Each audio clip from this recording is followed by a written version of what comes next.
Today we are joined by Kelly Eyre, who is a Pedagogy Lead at Dibber International South Africa. She has a wealth of experience when it comes to counselling, psychology, and education. We're going to dive into topics such as childhood trauma, mental health, and neurodiversity.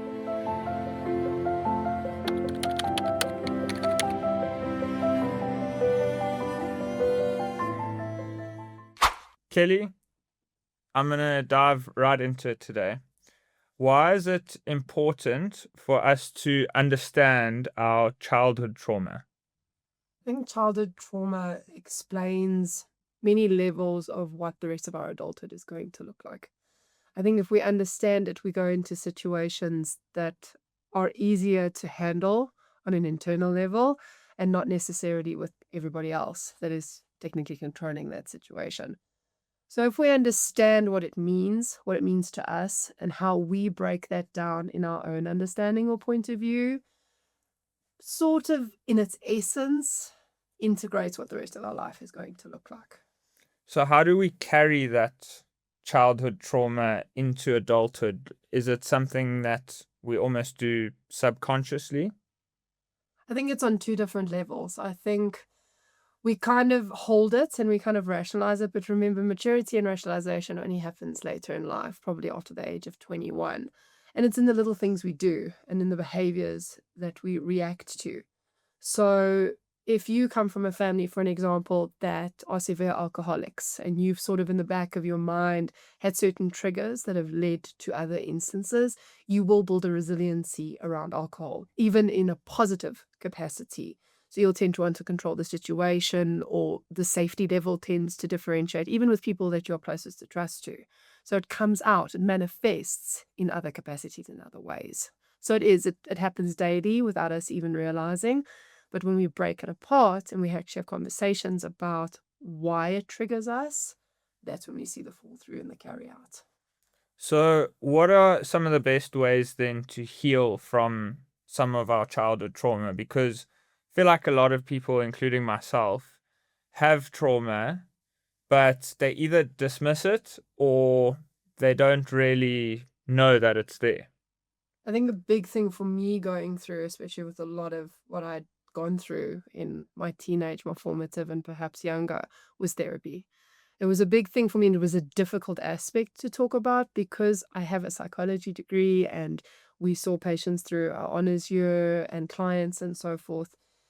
You kind of put this wall up in a sense where you go, I'm therapied out. And I was therapied out because I couldn't sit with a therapist because I'd figure them out quicker in my brain of what they were going to say, because you sort of trained in that understanding. Finding a therapist that speaks with you and not at you makes a world of difference.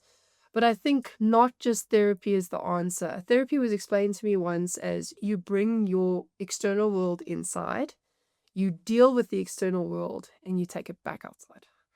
But the problem is, if you're not surrounded by people who understand those triggers, it then builds another level of resiliency. Talking for me is a big thing. I don't hide from my childhood trauma. I don't use it as a shield either. For me, it's not an excuse, but I tend to find solidarity with other parents or the children that we work with, where you kind of familiarize yourself with what it looks like. But for me, a big thing is therapy and speaking about it, confiding, but also finding means of dealing with it. We can't just sit in a hole and hope that somehow we're going to be pulled out of it. Not necessarily combating your fears. I don't think it's about fear, getting over it. I think it's about learning how to deal with it in that process. It's not just going to happen, unfortunately. And so everyone has different traumas. And one thing I've heard is you should never compare traumas. Do you agree with that? I do agree with that. And it's a big thing that being in the education space, specifically with parents as well, we often talk about perception. And for me, with little children, a lot of parents assume, or other teachers assume, that children lie. I don't think it's a lie. I think it's a perception of an event. How I deal with something and how you deal with something are completely different, dependent on those barriers and resilience that we develop. How strong our confidence levels are. If we're brought up in a home that excels in confidence and independence is brought forward, we're going to deal with situations where we put on the spot slightly differently. You might see it as embarrassment, where I see it as being confident. So I think it's the perception of the event, but it should never be demeaned. How I experience something is not less or too much to you. And I often say to parents when I sit with them, I'm allowed to be weird. As long as my weird doesn't hurt you or doesn't hurt me, it can be accepted in that. But it's my perception of it that carries the weight forward. So, what kind of trauma? You said you're quite open to speaking about your trauma. What kind of traumas have you had to work on in your own life? I think the big one for me, which was probably a catalyst, was my mom dying at 19. I watched her die. She had colon cancer, and to understand that, to get the diagnosis firstly on Christmas Day was a massive thing. Going into matric, and then having to watch her go through chemotherapy is a huge thing. And at 19, you have no understanding of the world, especially when you've been very constricted. She was an ICU nurse, very good in what she did, but seeing death every day was a big thing. So my upbringing was very authoritarian to bring in that protection. When that protection disappears, you kind of get left to grapple. And I not necessarily did I go the drug route, but I did go, I had all this freedom now. My dad's sort of a very relaxed approach to life, and you kind of get lost in it. It's a big focus point. I also found videos of an ex doing things to me as well in the course of this time period. My grand followed 6 months later, and it became a catalyst for everything else to fall apart. There are things from my childhood that I have little memory of. I do remember being raped at 16, which is probably the trigger to that. I was a cutter, a very deep one. Not necessary to say suicidal directive, but it was more to release stress. And in understanding now, as an adult who is on the spectrum, many autistics cut. It's a reason for release. It's not necessary to get attention. It's a release of pain to understand that. And we're clever about it. So it's normally in between our legs. It's sometimes our stomach because nobody can see it. So it is a progression of trauma that happens over that period. But definitely from 16 to 20 was my biggest push. My best friend had cerebral palsy. She died at 16 as well. So those progressives sort of happen very quick in very quick succession as well. So it's there, it exists, unfortunately, but I only learned to deal with it in my 20s. And I kind of had hoped there would have been, if I had done more and understood more, maybe it would have been a little bit different. I don't, in essence, regret. It should have never have happened, but I Yeah. don't live in a regret pool anymore. It's not as triggering as what it was. And I find comfort in being able to be a space for people to bring it up and to speak about it. It's not okay, but I am okay. And that's the position I like to take from it. So, what do you get out of sharing your story? Has that helped you a little bit to deal with some of your own traumas? I think in sharing it, it sort of allowed people to go Me Too. And I think that's why the Me Too movement was such a big impact, although it did have its negative sides to it. It was sort of to say that you weren't the only one, that you weren't the only one that was stuck or didn't know how to process or didn't know how to deal with it. I think my memory of my stories have become a little bit less as I lean into more of the positive side of things, or perhaps getting married and having children and seeing the positivity. For a very long time, I did sort of think my life was this long, dramatic monologue, and it wasn't. I think everything that happened, not to say that it was great, but there is a reason.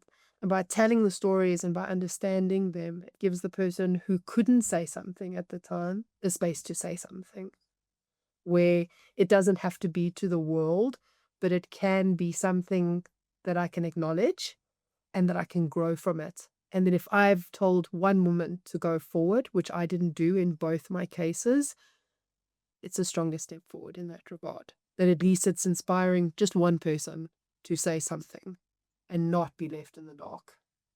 So, you mentioned self-harm.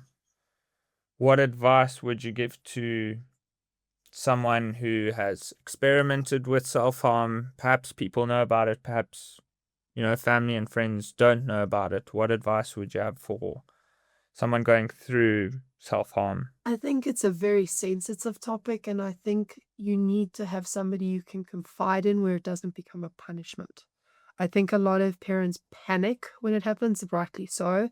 But I think if you create a safe space rather than a judgment space, it gives the ability to talk as to why. Because I think there is a very deep misconception about self-harmers and cutters is that they do it for attention. 9 times out of 10, that's not the case. It's their body. They've reached a point. I almost think about it as an autistic meltdown.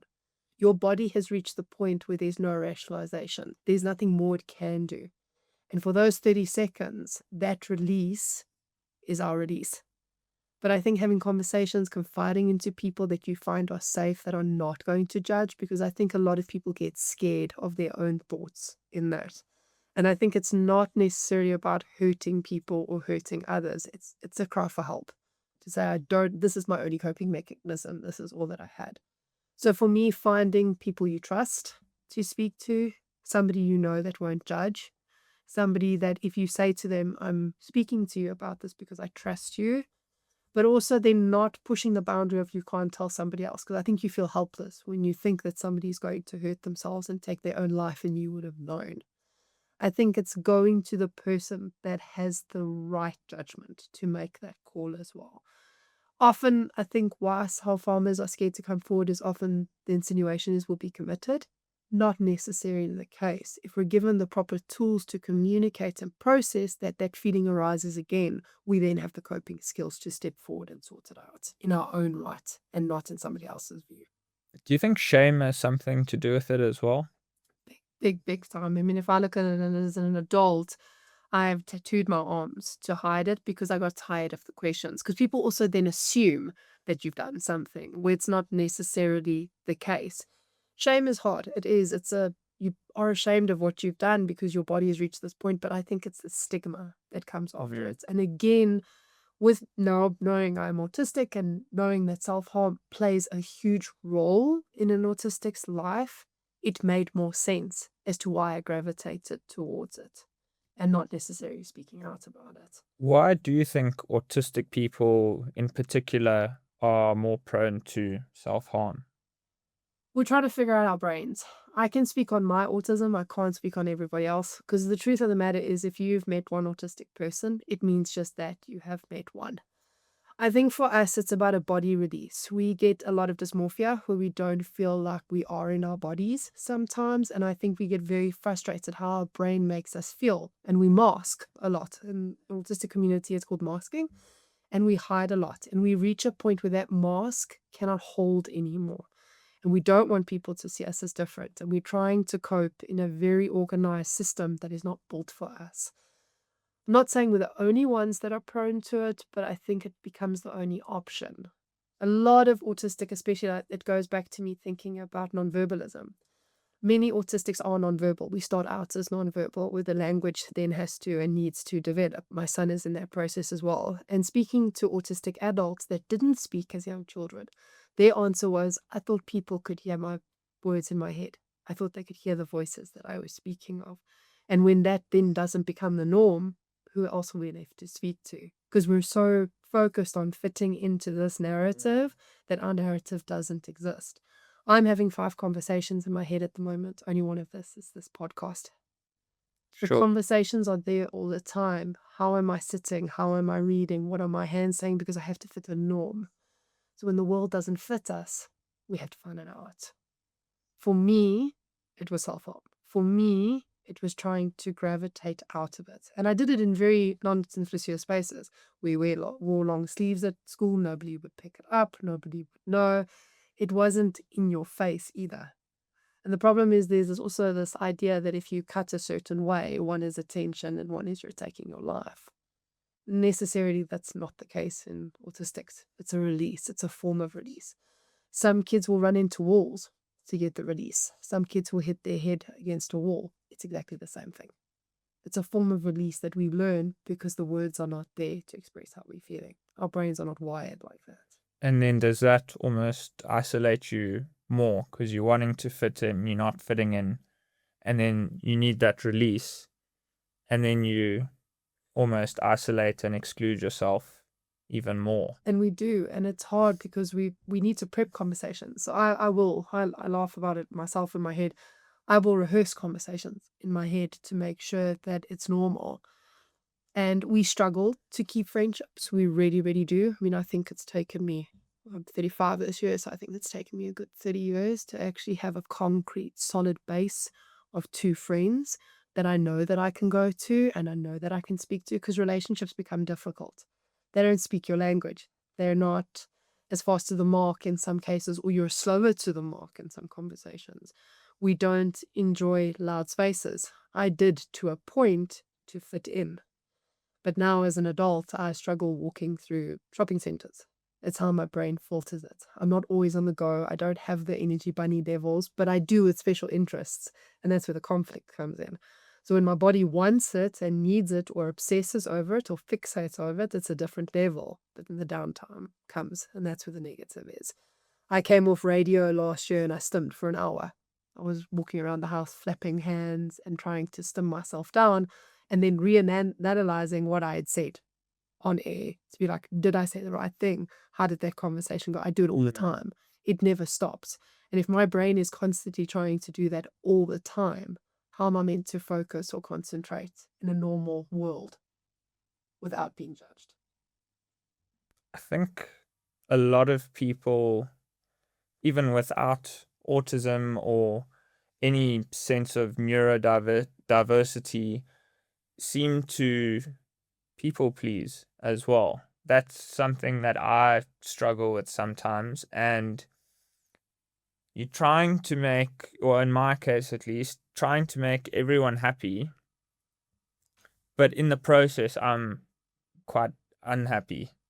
And I'm also coming across quite, it's something that I've been working on for quite a while now, but you don't realize you're actually coming across as quite inauthentic, because you're trying to be the version that you think the other person wants you to be, rather than being yourself. That's definitely been something that I've grappled with. And I think it also depends on the generation that you were born in. So me growing up in the 90s, a very big idea was you were seen and not heard. So your personality then degrades in its own way because you don't know where to fit in. Am I allowed to be loud? Am I allowed to be soft? And a lot of autistics, and I think it's people in general, we will mimic the behavior that we're in. So we'll mimic an accent. It happens quite often that we'll pick up an accent because our brains are trying to fit in all the time. And it doesn't work. I people pleased my whole life to the point that I burnt out completely as an adult. I have lost a spleen due to stress. I have been hospitalized for biological, because my body has been pushed so far to then become norm, to do more. I was once said that I do too much. That was my best. I do too much, and I was excelling too quickly, and I wanted to jump career paths. I wasn't. I was trying to fit in because my brain saw 2 or 3 steps ahead in certain aspects, but I was 2 to 3 behind in others. A lot of people, when they meet autistics, also go from the perspective of, you think we're slow to the mark, we're actually way ahead of you. But we've got to compete with noise, with sound, with different conversations. I hear 40 conversations going into restaurants. It's very difficult to sit and focus. So then that isolation that you spoke about, you then tend to withdraw because you get so tired of people pleasing. You don't want to have to deal with other people. I have a people meter. And often when my people meter hits a certain capacity, people then are, but you're rude, but you're short. And I'm not. Yeah. Just have reached the point where my body is trying to cope on 3 different levels that you then perceive me as being rude or short or to the point. And that's where the isolation comes from. Because then what's the point? If I'm going to be so ashamed and so judged, I'd rather retract and draw myself away from it as well. And then you probably end up taking that a little bit personally. I take everything personally. That's the hard part. I can have feedback given to me where there are 20 positives and there's 1 negative, and I will only feed off that negative, because then it takes away from my ability to do something again. Because now I've got to go into the same environment doing the same thing, but somebody has picked up something And then I overcorrect myself all the time for the Mm. fear of it being called out again.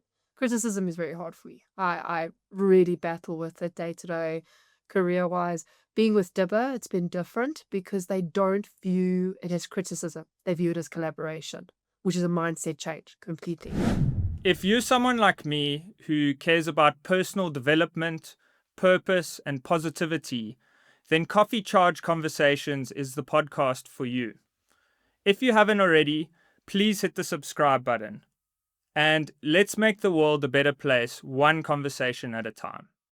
I think that's something that a lot of people struggle with. Maybe not everyone admits, but for me, I find that whenever someone's like, okay, cool, we're having a feedback session today, I'm like, oh no, because I know I'm exactly the same. Like I'm gonna hear 20 positives and one negative, and I'm gonna fixate so much on that one negative, and that's all I'll almost remember from the conversation.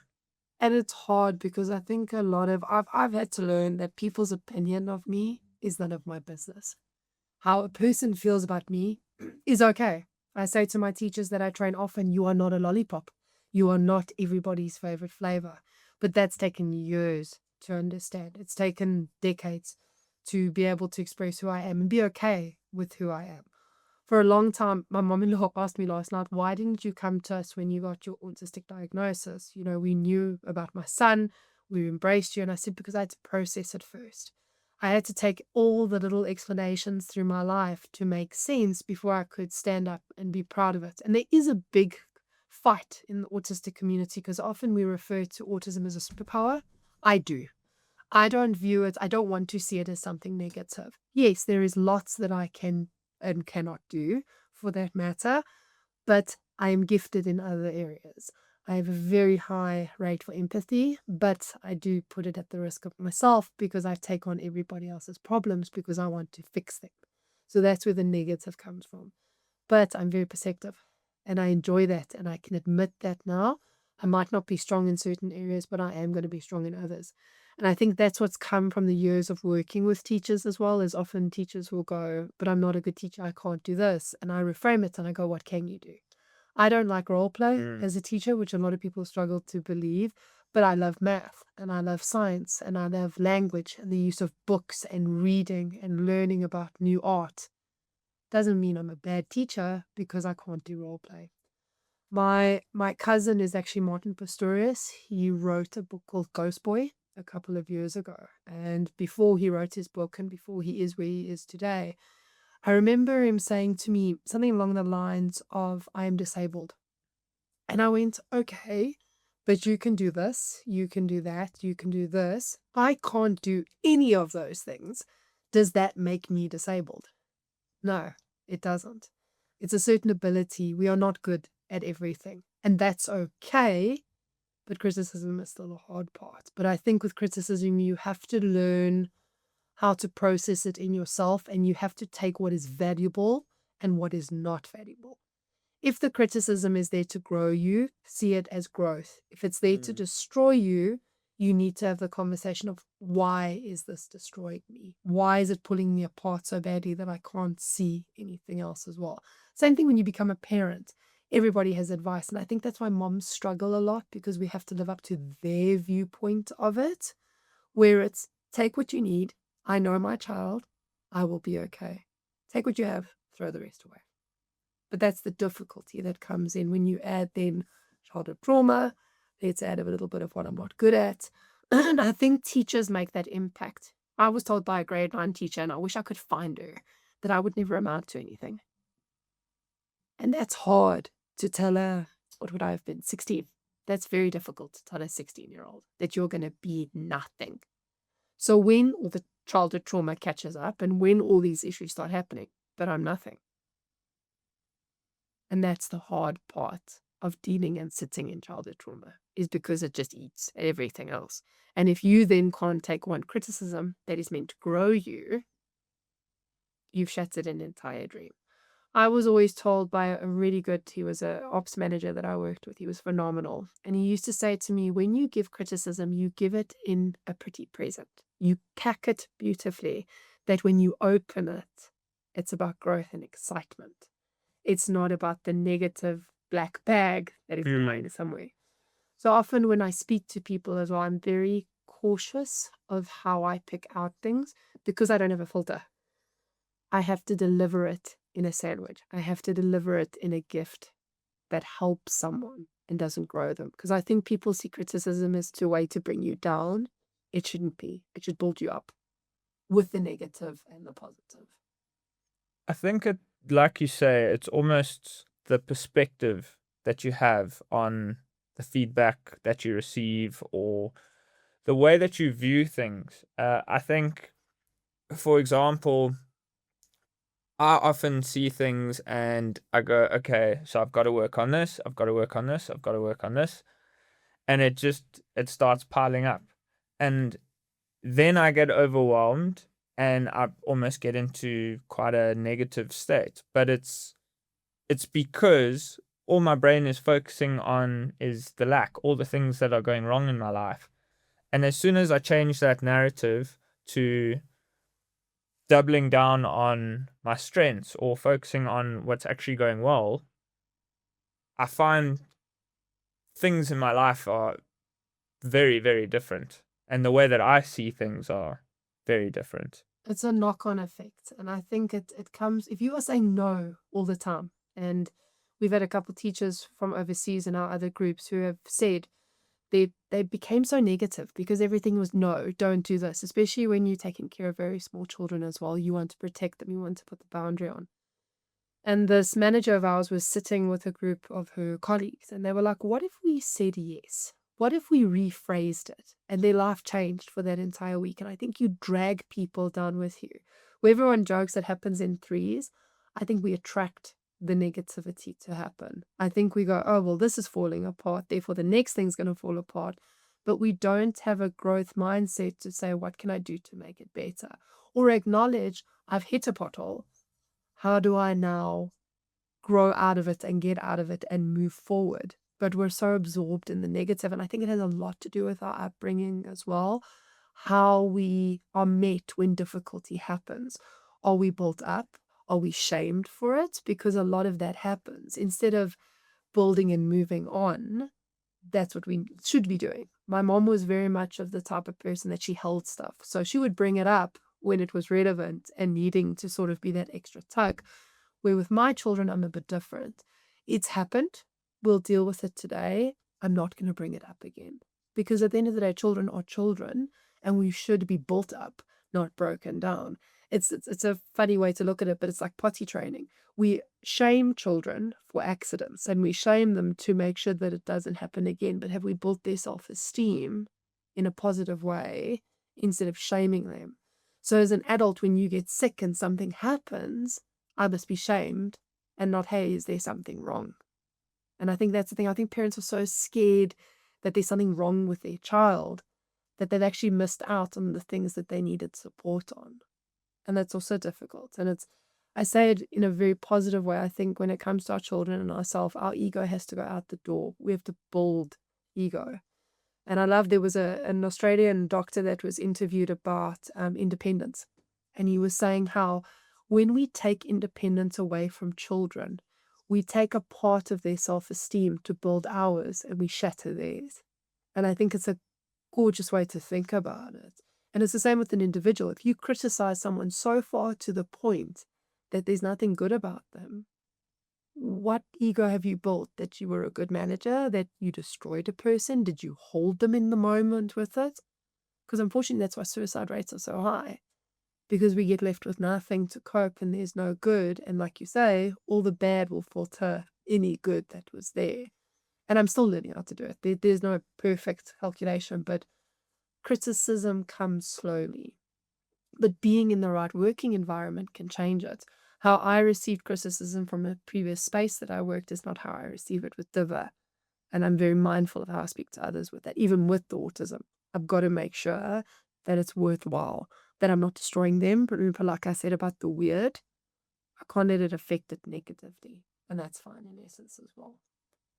What it all essentially comes down to is mental health. But mental health, just as soon as I say it, I feel like there's like people have got different ways of terming it now. It's like mental wellness. As soon as people hear mental health, I'm sure a lot of people switch off. Why do you think there is like this big it is becoming more talked about, but why is there such a stigma around mental health? I think mental health again comes with a very negative connotation where if I'm asking for support, there's something wrong with me. And it kind of, in a very frustrating way, there's a lot of misguidance, especially around antidepressants, medication to support you, therapy. A lot of the parents that I work with think therapy is a swear word, that if you are suggesting therapy, I have failed as a parent or I have failed as an individual. So it becomes an ego boost.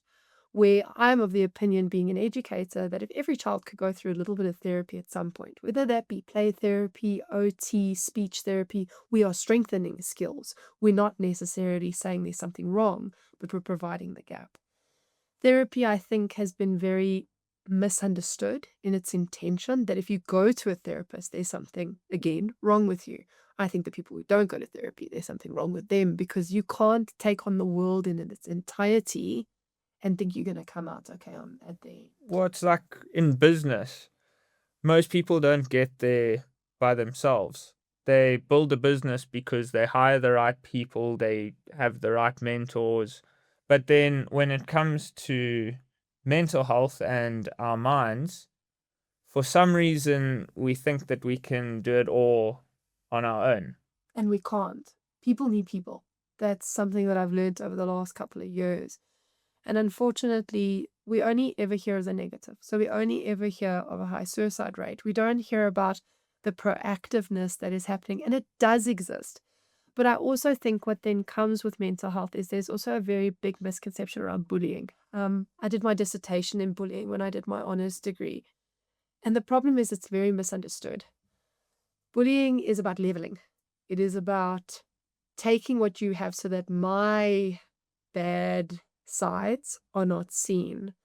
And then that then becomes, is it a thing of strength or am I a weak mind because of the essence of bullying? So it goes in hand with work and who you hire, but how are you taking care of them? How are you taking care of yourself?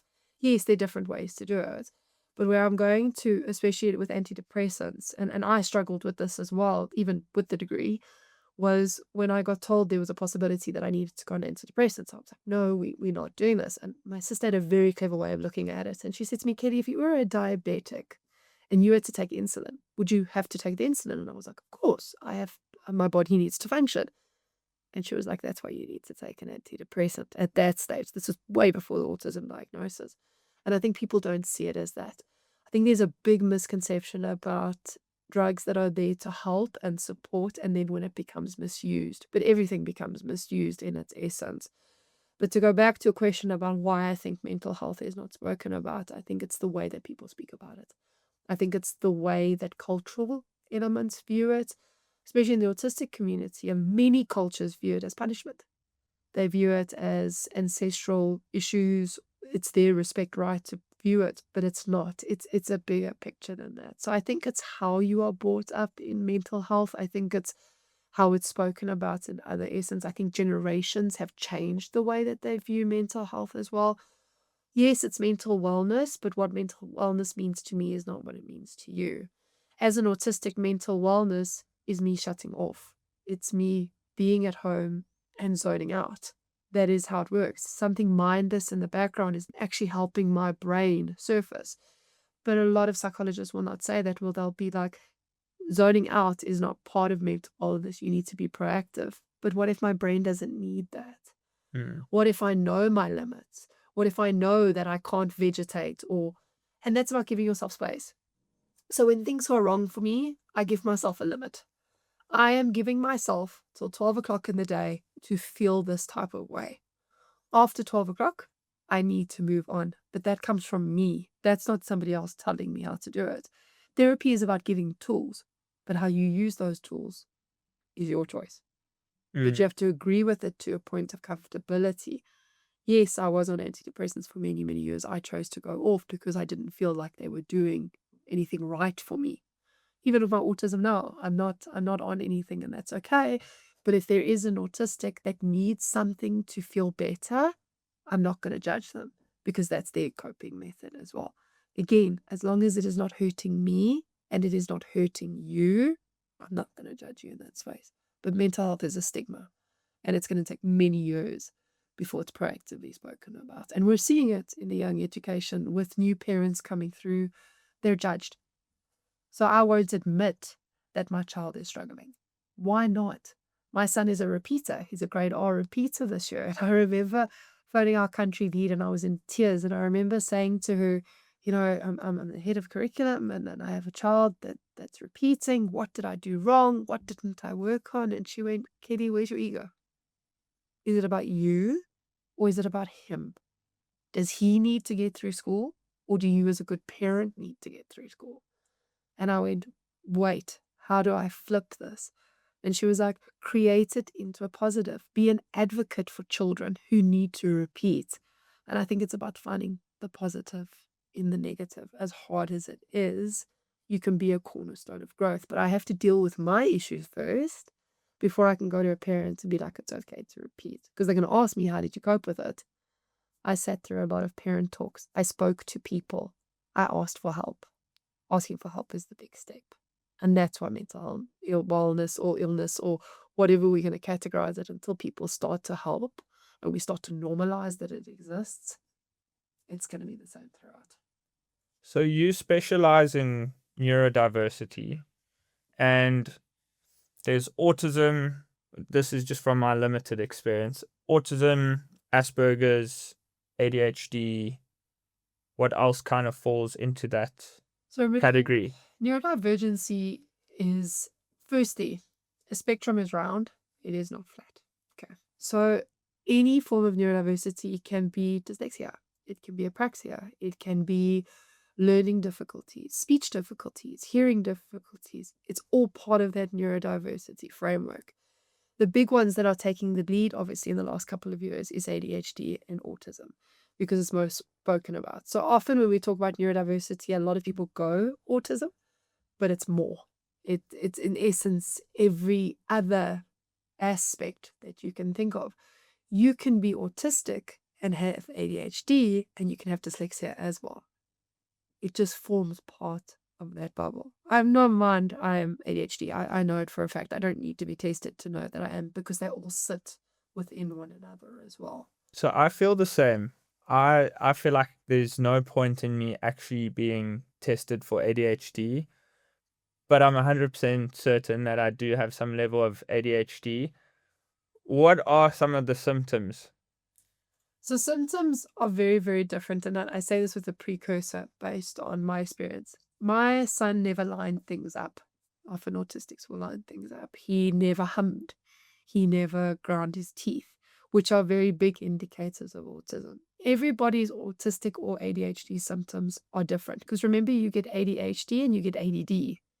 ADD is the attention deficit disorder. ADHD is attention deficit hyperactive disorder. But you can have both in essence in terms of triggers. ADHD is often, it is fidgeting, but it's the same as autism. It's elements of lack of concentration, high irritability, lack of appetite. There are majority of boredoms that sit in all of it as well. So to say to you, what is ADHD? My ADHD is not going to look like your ADHD as well. But there are certain characteristics. The one big one is the inattention or the overextended hyperactivity as well. But often with autistic kids, if we're hyperfixated, we can look like we have no inattention with it. So it's very broad. It's not just a one diagnosed line of you have the cold, you have the sniffles, therefore you have flu. Unfortunately, it's different for everyone. Like I said, if you've met one autistic person, it means you've met one. As a child, I never lined things up. I never did. But I hyperfixated. I could recite movies in one go. I would hyperfixate over where the actor came from. Picking nails is also a sign of autism and ADHD, believe it or not. So it depends on the variant level and how it is manifested in each individual. That's why girls are very underdiagnosed, because we're often seen as bright and different, where in the 90s, ADHD was a boy thing. Autism was a boy thing. It gets missed in girls very, very frequently. So often I was viewed as quirky. I was a walking neurodivergent. Nobody knew how to read it. That's the difference. But I was a female growing up in the 90s. Now with ADHD, but it also has a negative. Often GPs, neurologists will often go, your child has ADHD, but they don't know. And that's where the Ritalin problem came from, is every other child was being put on Ritalin in the 90s, and that's where it's backfired. Ritalin works if it is monitored and done correctly. And what a lot of parents don't know is you get short-acting Ritalin and you get long-acting Ritalin, but it comes with a negativity. Often ADHD individuals are also very addictive. They have very addictive personalities. That's where the negative side effects come as well. So it's a double-edged sword in any diagnosis, because I've often had parents say to me, my child lines things up at 2. But there's a lot of conversation in the autistic space where lining things up is actually a form of play. So when do I then diagnose? If I haven't, what I assume a very hyperactive, engaging, excited child, I'm not going to go, he's ADHD.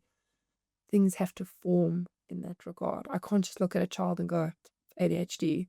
I had the degree with myself and I didn't even know I was on the spectrum until somebody else helped me find it.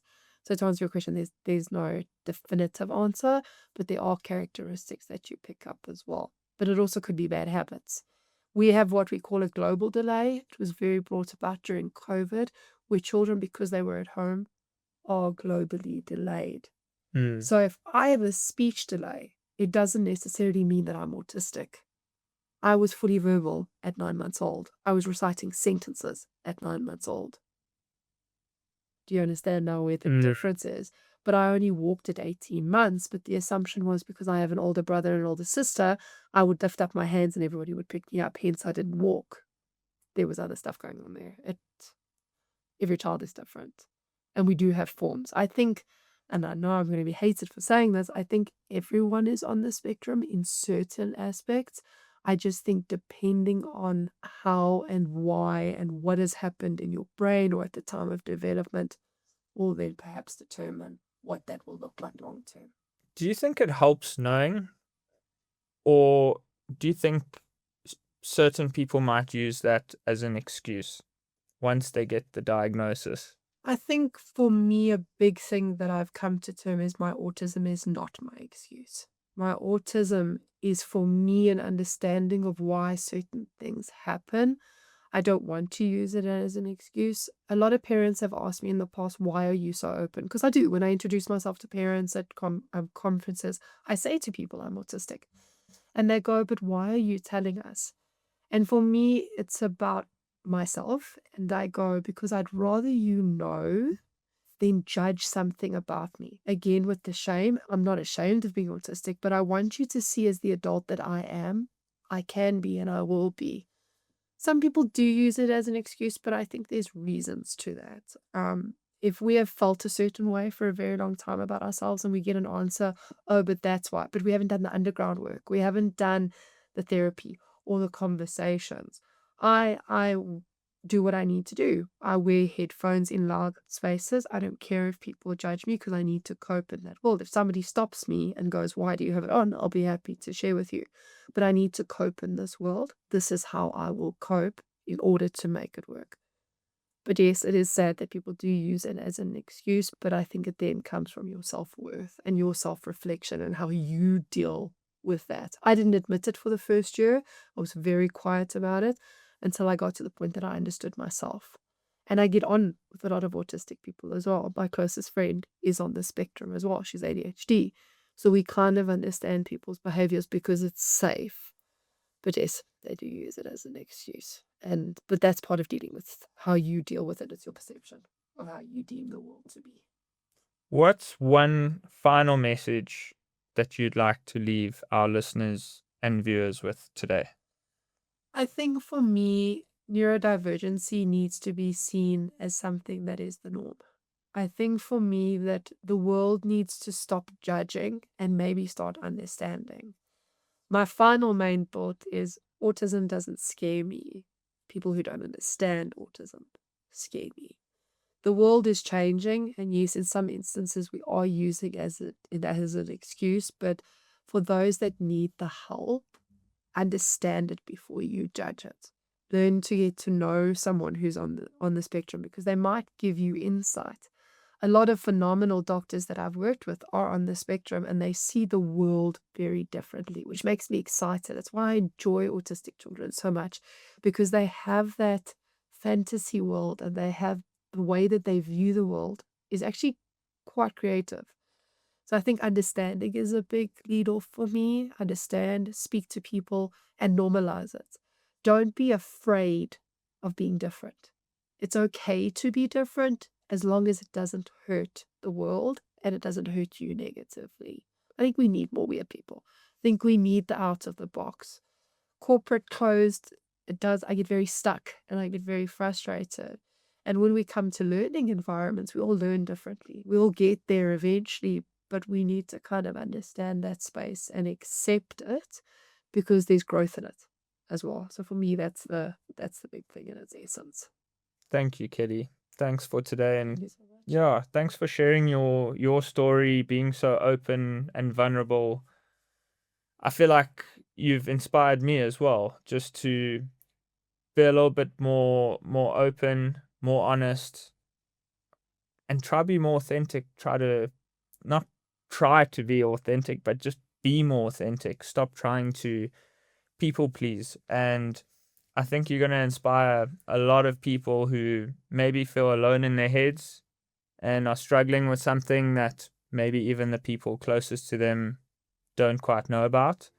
And I think through this conversation, there's a lot that people are going to be really thankful for. So thank you.